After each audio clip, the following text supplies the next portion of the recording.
นกของเขาเนาะอยู่นี่ว่าละพี่น้องรวบรวมได้มาหลายมือมาอยู่นี่แหละใส่บ้างก่อนนี่มาทางนี้ไหมให้มันออกคลิปน้ำเดือดไหม ให้มันออกอยู่กองบุญนี่เขานี่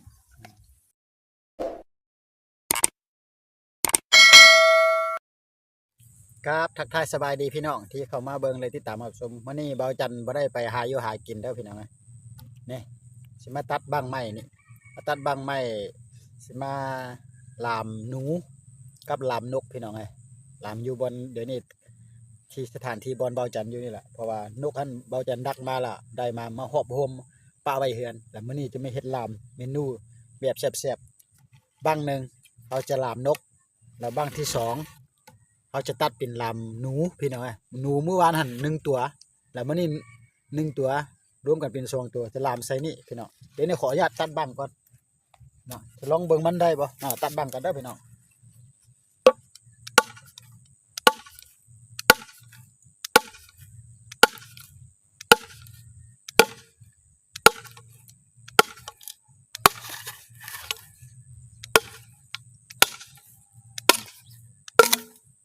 โอเคได้อยู่นี่พี่น้องบ้างแบบนี้ละคักนะนี่บ้างหนึ่งพี่น้องบ้างที่สองไปนี่แหละ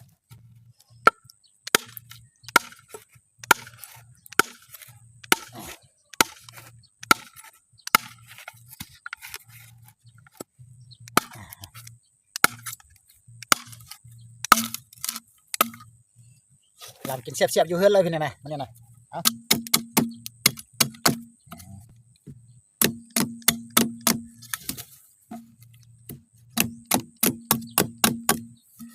2 บังพี่น้อง2 บังพอยถอยโอเคได้แล้วน้องเอาเดี๋ยวทำการจะก่อไฟอยู่บนนี้ก่อนพี่น้องเครื่องหอมผักเพชรหัวคาเครื่องหอมครับเขาจะใส่ลามนกกับลามหนูนี่เนาะใกล้บ่ได้เด้อนี่ครับอันนี้แหละอันนี้หนูจังในนกเลยนกของเขาเนาะอยู่นี่ว่าละพี่น้องรวบรวมได้มาหลายมือมาอยู่นี่แหละใส่บ้างก่อนผมว่าจะพาพี่น้องเก็บใบนี่เด้อเนี่ยตัวนี้หั่นนี่พี่น้องนี่ตัวนี้ได้ใส่ลามนะเสียบสุดได้พี่น้องไงแต่เบาจันผักหาดหึนนั่นนะเขาใส่ลามคักนี่แหละพี่น้องนี่แล้วเบาจันจะไปล่างเอาแต่ว่าช่วงนี้กับมันแล้วก็มันแก่แล้วพี่น้องเพราะว่าฤดูกาลมันบ่แม่นยามมันแล้วเนาะพี่น้องเนาะจะไปล่างเอาสะอาดเอาแต่ว่ามันอยากเปื้อนหน่อยนึงใส่ทั้งกกทั้งห่างเลยนี่พี่น้องตัวนี้เด้อแต่มันบ่งามก็บ่เป็นอย่างใส่เอาหอมพี่น้องชุดยอดเด้ออันนี้นะใส่ลามนกลามนูลามกระหอกเนี่ยโอเคพี่น้องไงอันนี้แหละนี่เดี๋ยวชุดยอดเลยพี่น้อง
ใส่ปากมันคืออะไร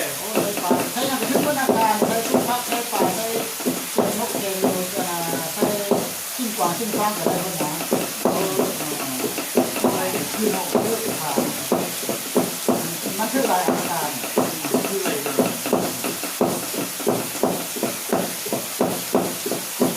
เ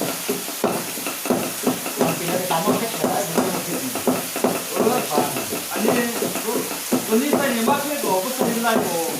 ใส่มันคุยอยู่เลยเนาะ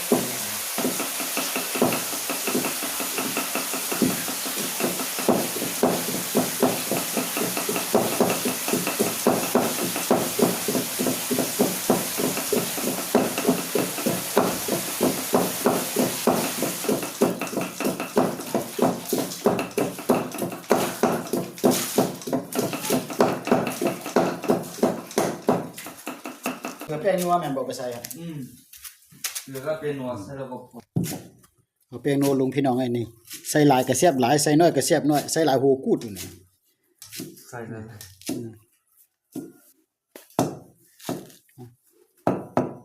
ใส่นี่เด้อจุ๊กอีเอาละพี่น้อง ใส่ไลท์ไก่กับเส้นละ เครื่องหอมปรุงใส่เป็นเรียบร้อยแล้วบัดนี้นะเอาเกลือลงก่อนบัดนี้นะเกลือใส่แล้วก็เขาจะไปใส่บ้างบัดนี้นะพี่น้องเอ้ยนี่เฮาเฮ็ดแบบนี้ได้พี่น้องเอ้ยย่อเข้ากันคักๆได้อันนี้แม่นสิลาบนกกันเด้อพี่น้องนี่อาหารแซ่บๆพี่น้องตัวนี้แม่นนี่ลาบหนูพี่น้องอาหารใหม่ๆนี่ย่อเข้ากันจังซี่พี่น้อง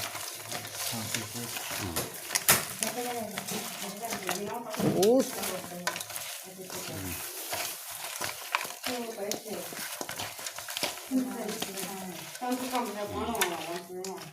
หนูกับนกใส่บ้างลามก่อนบัดนี้นะลามโอเคบ้างสองบ้างพี่น้องจะ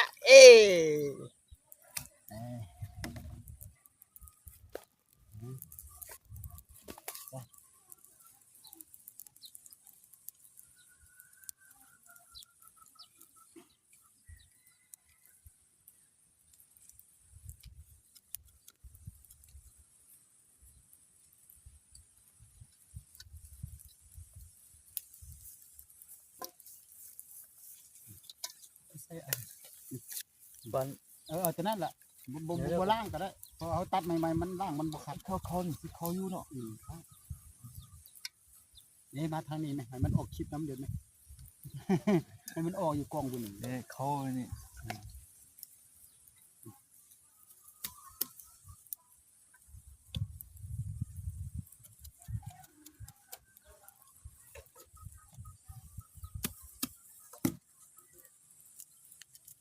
คือห้องทำไร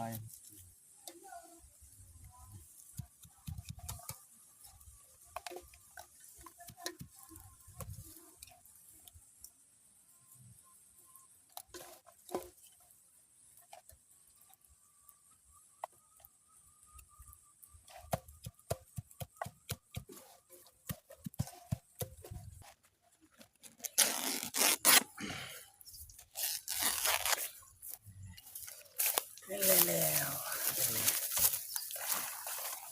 น้ำใส่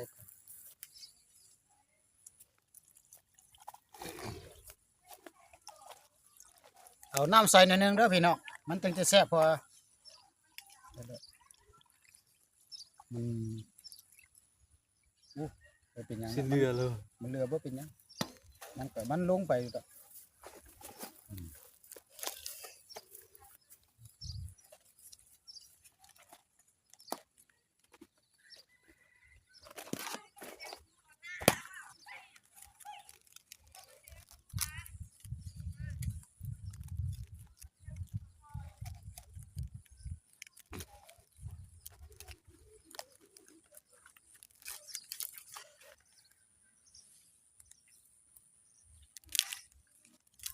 ใส่มันพอดีเลย ใส่ดีเดี๋ยวถึงสู้ไหว มันจังสุกไว้น้ำหลายบ่เป็นหยังก็ดิจะกายใช้แนวนี้ที่บ้านนี่น่ะแม่นบ่กายแนวนี้ว่ะ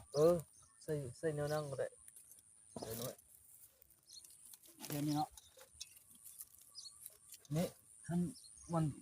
ที่ใส่ที่หลังใส่หลังอยู่กองก่อตัวนี้ฮะ นี่ฮะเอามากินตามในนึงกันมันกิ้งไปกิ้งมาเนาะเนาะมันกิ้งไปมันก็เอาปัน โอเคแล้วโอเค พี่น้องประเด็นโอเคแล้ววันนี้นะรอท่าแต่มันสุกอย่างเดียวบาดนี่นี่ รอท่าแต่สุกพี่น้องเอ้ยเอาสำนี้ก็เนาะถ้าสุกน้ำกันจึงมาเบิ่งน้ำกันว่าสิอร่อยหรือบ่อร่อยจะแซ่บหรือบ่แซ่บจึงคอยมาซิมกับเบาจันเด้อพี่น้องเอ้ยอ่า